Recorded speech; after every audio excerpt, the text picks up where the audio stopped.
Kaɗan daga cikin web series mai suna Wakilan Shinkafa, wani gari da ake kira da suna garin madara, talauci ya yi yawa a garin, ga fatara, ga rashin tsaro, ga munin halin rayuwa, sai gwamnati ta fidda mutum biyu a matsayin wakilai da za a riƙa amfani da su ana kawowa shinkafa suna rabawa ga al'umma. Dadi Hikima da kuma Garzali Miko. Jama'a sun samu farin ciki da naɗin da aka yi musu domin ɗaya ne daga cikinsu su ma suna fama da fatara da yunwa da matsin rayuwa. Suna ganin mutumin da yake cikin irin wannan kunci a ce shine shugaba to zai yi adalci.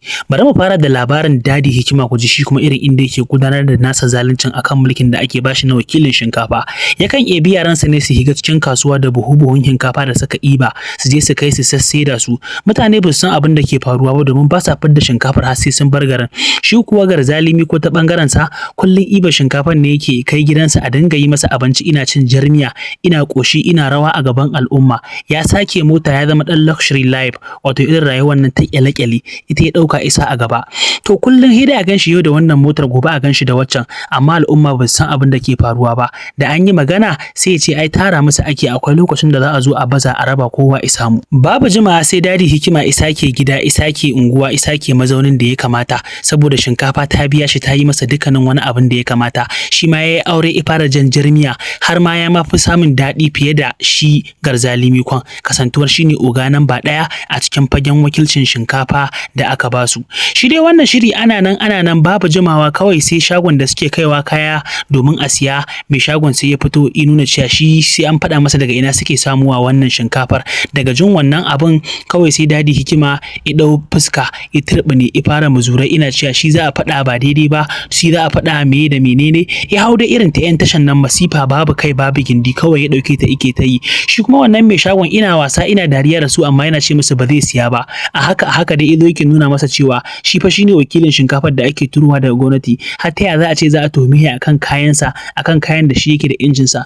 To wannan shine abin da ya fusata shi, isa yake ganin sai ya sake shago ko kuma a dawo masa da kayan buhunan sa ma, wa'anda ya saida na baya ma ya fasa. Shi ko mai saida kayan sai yake kokarin ya ga ya lallaba shi, domin shi ma dai yana samun riba, amma yana tsoron abin da zai je izo domin kada ya rika siyan kayan sata ba tare da ya sani ba. Daga ƙarshe dai suka dan daidaita, amma shi wannan mai shagon akwai ƴar tuhuma a ransa, yace musu su ebi kayan su, ya fasa ba zai sake yin ciniki da su ba. Har ma ya dauki kuɗi ba sai ya ce ga hinan wannan su je su sa rage zafi da shi, saboda shi ya gano abin nan ba daidai bane.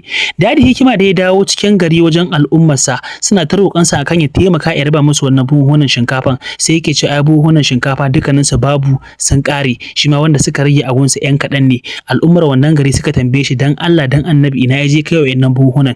Yace musu shi ba su dame shi ba, domin babu wanda ya sai izo imar tuhuma akan abin da yake ba a san me shi ba, ko kuma akan abin da yake ba su da ikon da za su yi magana wanda ya kamata, face shi wanda ya kawo kayan shi kaɗai yake da wannan alhakin yin abin.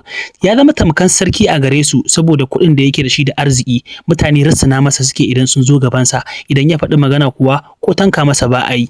Shirin zai samu zuwa ne daga kamfanin Nuhu Abdullahi, wanda ɗan Kannywood ne shi ma kuma ya faɗa cikin siyasa, Allah yi masa goma ta arziki. Manyan taurarin da suke cikin fim ɗin kuwa sun haɗa da Garzali Miko, sun haɗa da Dadi Hikima Abal kenan, da kuma sauran wasu 'yan wasa da ba su samu damar fitowa ba. To har kawo wannan lokacin shirin yana ɗan loading ne. Wannan shine script na farko da muka fitar, ma'ana part 1 akan shi shirin mai suna Wakilan Shinkafa series da zai fara zuwa ba tare da an ɗauki wani lokaci mai tsayi ba. Karfin gwiwar yin fim ɗin ya samo asali ne daga shinkafar da shi Nuhu Abdullahi ya raba zuwa ga al'umma na masana'antar Kannywood. To a ciki an yi kuskure, domin akwai shi Dadi Hikima wato Abale da ya fito shi ma ya karɓi kuɗi da kuma buhuhunan shinkafa har ƙwaya 5 a wajen Nuhu Abdullahi. Sai ake ganin tauraruwar Dadi Hikima ai ta yi girma da a ce ya je ya tsugunna ya karɓi buhuhunan shinkafa an ba shi 50,000 an yi masa hoto. Ya samu matsala da shi da Soja Boy da kuma Aminu J Town, wanda wannan shi ya ba da damar ake ganin ya kamata a ce an shirya fim. Babu jima ku sai Nuhu Abdullahi yace to ku rubuta ku ajiye coming soon, akwai shirin mai suna Wakilan Shinkafa wanda zai saki nan ba da jimawa ba. Kuma kuma mutumin da yace zai aikata haka to tabbas akwai abin da ya shirya. Wataƙila raddi yake so ya maida akan waɗanda ba sa goyon bayan raba shinkafar da yayi a cikin masana'antar.